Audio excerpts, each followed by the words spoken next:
서울 여의도 광역방송센터입니다. 여의도 초대석. 오늘은 더불어민주당 828 전당대회 호남 대표 선수로 최고위원회 출사표를 던진 광주 서구갑 재선 송갑석 의원 스튜디오에 모셨습니다. 의원님 안녕하세요. 네, 안녕하십니까. 제가 호남 대표 선수라고 말했는데 대표 선수로 나선 거 맞죠? 네, 맞고요. 네. 호남 대표 선수라고 표현해 주셔서 굉장히 기분이 좋습니다. 네. 전대 얘기는 조금 이따 해보고 광주시당 얘기 좀 네. 해보겠습니다. 그 민주당이었다가 탈당한 무소속 양향자 의원 지역구가 광주 서구 을일인데 이 지역위원회가 당에서 사고위로 지정됐다고 하는데 이게 네. 무슨 얘기인가요? 서구을은 계속 지역위원장이 공석인 채로 있었고요. 네. 아마 중앙당도 처음 계획은 네. 이번에는 지역위원장을 새로 선임하려고 하는 계획이었던 걸로 알고 있습니다. 네. 그런데 이제 여러 가지 사정이 여의치 않아서 다음 지도부의 판단으로 미루고 네. 이번에는 사고지구당으로 하고 직무대행을 선임했습니다. 네. 여러 가지 사정이라고 말씀을 해주셨는데 거기 천정배 전 법무부 장관, 양부남 전 고검장 그리고 이남재 전 광주시 정무수석 그리고 또 누가 있었죠? 비례대표 김경만 의원 등이 신청을 했었잖아요. 지구당 위원장으로. 그럼 이 중에서 한 분을 뭐 경선을 해서 뽑으면 되는 거 아닌가요? 굳이 직무대행을 해서 다음 당대표한테 넘길 이유가 있나요? 그러니까 조금 전에도 말씀드렸듯이 저도 그렇게 예상을 했었습니다. 근데 이제 아직은 총선까지 시간 여유가 조금 있기 때문에 그런 비례대표 의원들의 지역위원장 도전을 어떻게 할 거냐 이런 좀 판단에서 정확하게 아직 판단을 못 내린 것 같습니다. 이게 뭐 말하기 좋아하는 사람들이 지어낸 말일 수도 있는데 뭐 내정이 된 거 아니냐 뭐 좀 직접적으로 얘기를 하면은 차기 당대표 지금 어쨌든 뭐 이재명 의원이 제일 유력한데 이재명 의원이 당대표 되면은 이재명 의원 쪽 사람 심으려고 넘긴 거 아니냐 이렇게 말하는 사람들도 있는데 어떻게 보시나요? 결과적으로 봐서 이렇게 연기된 것이 어떤 사람에게는 유리하고 어떤 사람에게는 불리할 수는 있을 거라고 봅니다. 지금은 판단하기 힘들지만. 그런데 그 유불리를 떠나서 이 결정을 한 것 자체가 특정인을 염두에 둔다랄지 혹은 다음 당대표의 유력한 어떤 분을 염두에 둔다랄지 그런 결정은 아닌 것만큼은 제가 자신 있게 말씀드릴 수 있습니다. 알겠습니다. 하나만 더 얘기를 해볼까요? 그 광주시당 위원장이셨는데 이제 최고위원 출사표 던지면서 사퇴했잖아요. 그래서 지금 윤영덕 의원이 직무대행을 맡고 있는데 쭉 윤영덕 의원으로 가는 건가요? 아니면은 뭐 시당대회에서 다른 분을 뽑는 건가요? 시당대회가 참 언제죠? 8월 21일 날 대회를 통해서 시당위원장이 선출되게 됩니다. 그런데 지금 뭐 저희가 대선도 졌고 패배했고 또 지방선거도 호남은 이겼지만 또 광주에서 정말 충격적인 그 투표율이 나오고 그 이긴 거라고 할 수 있을까요? 그러니까요. 그 경선 없이 좀 의견을 모아서 추대하는 형식으로 가려고 하는데요. 이제 그것을 관리하는 역할을 윤영덕 의원이 맡기 때문에 뭐 윤영덕 의원이 시당위원장이 되거나 그럴 가능성은 높지는 않을 것 같습니다. 아직 그러면 확정이 된 건 아닌 거예요? 알겠습니다. 광주시당 얘기는 여기까지 하고 민주당 828 전당대회에 최고위원 출사표를 던지셨는데 출마의 변 한 말씀 부탁드리겠습니다. 저희 민주당은 연이은 패배를 했습니다. 가장 큰 선거인 대통령 선거에서 패배했고 지방선거도 역시 패배했습니다. 호남만이 외로운 섬처럼 남아있고 그 호남에서도 조금 전에 말씀드렸다시피 충격적으로 낮은 투표율로 민주당에 대한 강한 경고와 심판의 목소리를 보여주었습니다. 다시 승리하는 정당을 만들기 위한 디딤돌을 만드는 것이 이번 지도부의 역할이다라고 생각을 합니다. 철저한 반성과 쇄신, 그 위에서 국민으로부터 다시 신뢰를 얻는 민주당을 만들기 위해서 최고위원으로 출마를 결심했습니다. 모두 17명이 최고위원회 도전장을 내셨던데 1차 컷오프가 8명 통과하는 거죠? 맞습니다. 100% 중앙위원 투표로 결정이 되는데 일단 1차 컷오프 통과가 관건인데 자신 있으신가요? 1차 컷오프 뭐 모든 선거는 뚜껑을 열어봐야 네. 하는 거고, 그다음에 또 특히 이렇게 중앙위원 선거처럼 한정된 400명, 500명 이런 정도로 한정된 선거인단을 그 네. 대상으로 하는 운동이 오히려 더 어려운 면이 있습니다. 그건 왜 그런 건가요? 그러니까 그분들이 갖는 고도의 어떤 그 정치적인 판단 능력들이 굉장히 높은 분들이거든요. 그러니까 쉽게 말하면 각자 다 머리가 굵은 분들이어서 예. 그래서 무조건 제가 열심히 한다고 해서 혹은 뭐 무조건 평소에 친소 관계가 있다고 해서 되는 게임이 아니기 때문에 얼마만큼 송갑석이라고 하는 사람이 이번에 꼭 진입해야 되는가라고 하는 명분과 이런 것들을 제대로 좀 전달해야만이 가능한 겁니다. 최선을 다하고 있는데 그래도 조금은 낙관적으로 보고 있습니다. 8명을 컷오프 돼서 통과를 시키면은 이제 5명 선출직 최고위원 네. 5명을 뽑는데 이거는 어떻게 뽑나요? 룰이 어떻게 되나요?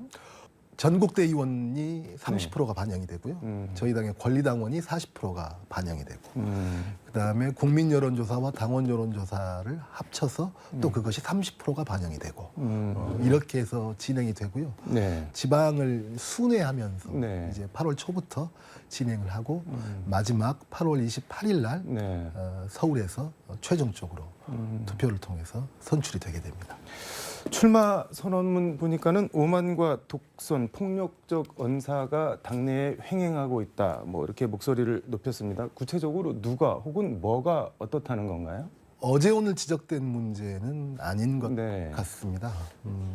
가장 큰 문제가 네. 외부에서 저희 당을 바라볼 때 저 당은 국민의 목소리, 민심을 대변하는 정당이 아니라 그리고 또 대다수의 묵묵한 당원들의 의사를 대변하는 정당이 아니라 극소수의 목소리가 큰 열성 당원들에 의해서 휘둘리는 정당이다라고 하는 느낌을 주는 순간 열성이 나쁜 거는 아니잖아요. 그래서. 나쁜 것은 아니죠. 네. 네. 근데 이제 그 열성이 과하고 그다음에 본인들이 판단했었던 기준과 또 본인들이 판단했었던 어떤 정책이나 사안 이런 것들만 옳다라고 이야기를 하고 그 이외에는 틀리다라고 하는 관점으로 접근을 하면 그리고 더 솔직하게 이야기하면 그 팬덤에 얹혀가는 정치인들도 저는 분명히 네. 있다라고 생각을 합니다. 지금 뭐 민주당에서 팬덤이라고 할 만한 정치인은 이재명 의원 뭐 사실상 한 명뿐인 거 아닌가요? 뭐 이재명 의원을 뭐 겨냥한- 이재명 의원을 포함해서 네.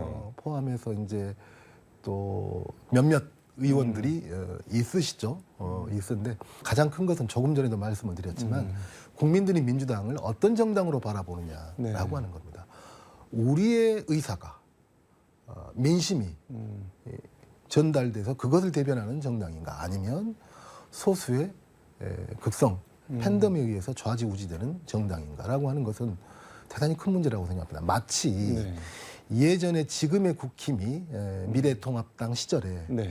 저 당은 태극기 부대의 영향력이 입김이 강하게 전달되는 정당이다라고 하는 이미지를 국민에게 줬습니다. 그러면은 지금 일부 이른바 팬덤 강성 지지층을 태극기 부대 뭐 왼쪽 오른쪽 국민들은 그렇게 바라보고 있다라고 하는 겁니다. 저희가 생각할 때는 네. 태극기 부대를 구성했던 분들과 또 강성 팬덤의 분들은 상당히 다르죠. 네. 뭐 여러 가지로. 그렇지만 국민들이 바라볼 때는 극단적인 것을 국민들은 굉장히 배척하고 네. 균형 감각을 가지려고 하는 게 그 국민들의 속성이거든요. 네. 그런 걸 봤을 때는 그와 비슷하게 국민들은 인식하는 면도 있다라고 생각합니다. 알겠습니다.